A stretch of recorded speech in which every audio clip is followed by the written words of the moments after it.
السلام عليكم، ازيكم يا حبايبي؟ عاملين ايه؟ يا رب تكونوا بخير. النهارده هنعمل مع بعض كده الفطار الجميل اللي انتوا شايفينه ده.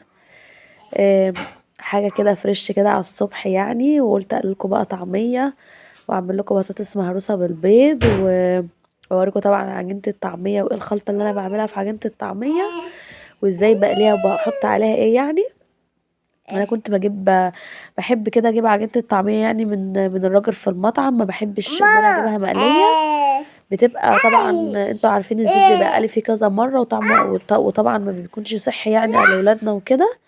فطبعا انا بحب اجيب العجينه كده في البيت واحب بقى احط عليها كده الحاجات اللي انتوا شايفينها دي. كنت حاطه عليها حبايه طماطم وقرن فلفل حراق، وكنت بقى حاطه شويه واحده ماجي وفلفل اسود وكمون، وقلبتها كده كويس زي ما انتوا شايفين كده، وهقليها في الزيت وهوريها لكم برضو. لو عايزين تحطوا عليها بيضه او بصلايه عادي ممكن تحطوا، بس انا ما كنتش حاطه اللي هي طماطميه بس وقرن فلفل. ولو عايزه تحطي عليها خضره برضو عادي ممكن تحطي. عجينه الطعميه دي هتحطي عليها اي حاجه هتبقى كويسه جدا معاكي وطعمها جميل قوي يعني. وطبعا وهنا كده بقى يا حبايبي انا جبت طاسه نضيفه كده زي ما انتوا شايفين، ونزلت بكميه زيت كده. يعني ما حطيتش زيت كتير. هي برضو الطعميه لو انت مش عايزه تعمليها بزيت كتير او عشان ما تشربش منك زيت يعني، برضو انا ما حطيتش زيت كتير يعني. وهسيب بقى الزيت بتاعنا يسخن كده على النار، وهبتدي برضو اقلي الطعميه دلوقتي. طبعا انا كنت ماسكه التليفون بايديا، فكنت بقلي الطعميه بالمعلقه، يعني كنت بجيب كده بالمعلقه واقلي الطعميه. ولو عايزه تعملي بايدك الاتنين عادي برضو. ومسكت كده طبعا البطاطس بتاعتنا قطعتها مكعبات زي ما انتوا شايفين كده، وهسلقها على البوتاجاز. وهعملها برضو بالبيضه، هوريها لكم دلوقتي وانا بعملها بالبيض. حاجه كده يعني جميله جدا وروعه. وهنا الطعميه بتاعتنا انا عملتها كده بالمعلقه، وعملتها كده زي صوابع الكفته. ولو انت برضو عايزه تعمليها كور او عايزه تعمليها دواير عادي براحتك زي ما تحبي.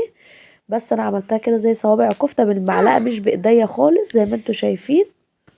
عايزه تحط لها بقسماط، عايزه تحط لها مثلا معلقتين دقيق زي ما تحبي، هي تقبل اي حاجه. وانا عملتها يعني بالطريقه دي سهله وسريعه ومبتاخدش معايا وقت وبتبقى جميله برضو. انا ساعات كنت بجيب الطعميه دي يا جماعه والله بجد، وممكن احط مثلا حتتين لحمه مفرومه كده. مش عايزه اقول لكم على طعمها، كانت حاجه جميله جدا.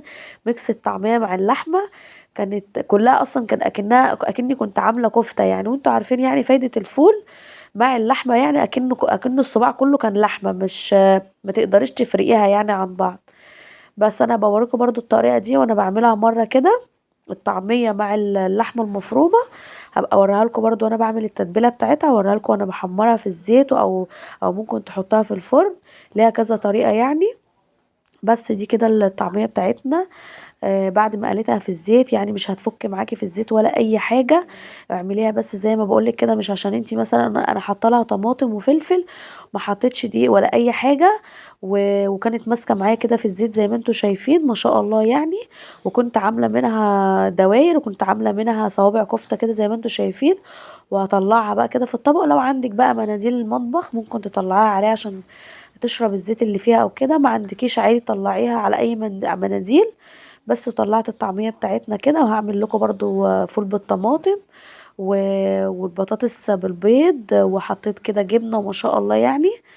واللي يا ريت بقى اللي اول مره يتفرج على القناه بتاعتي ما ينساش يشترك لي في القناه ويفعل لي الجرس، يعمل لي كومنت حلو كده يشجعني فيه ان انا انزل فيديوهات تاني. وطبعا ما تنسوش قناتي اسمها ام العيال في البيت بيتي.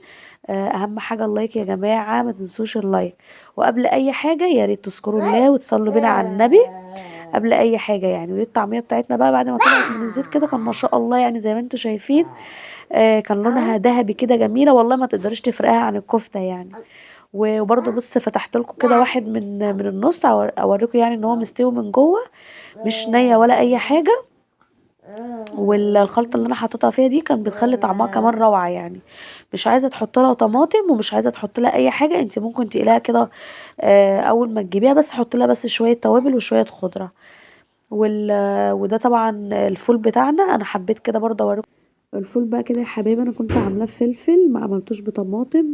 كنت مقطعه قرنين فلفل كده وحطيت عليهم التوابل بتاعتنا، خدوا تشويحه كده في الزيت. وهنزل بقى عليهم كده بالفول. ولو انت عايزه تحطي طماطم عادي ممكن تحطي، بس انا حبيت ان انا اغير عشان انا كنت بعمله على طول بفول، حبيت ان انا بطماطم، حبيت ان انا اغير يعني واعمله بالفلفل بس، وممكن تحط له فصين توم برضو بيخلي طعمه روعه يعني. وهنزل كده بقى بالفول بتاعنا وهقلبه تقلبتين بس كده، ونزلت بالفول هقلبه تقلبتين وخلاص، وهطفي بقى النار عليه.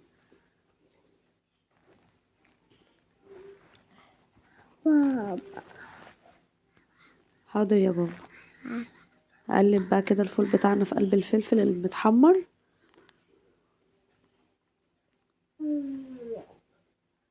لو انتي عايزه تحطي له شويه ميه ممكن تحطي له شويه ميه صغيرين، ما تكتريش بس.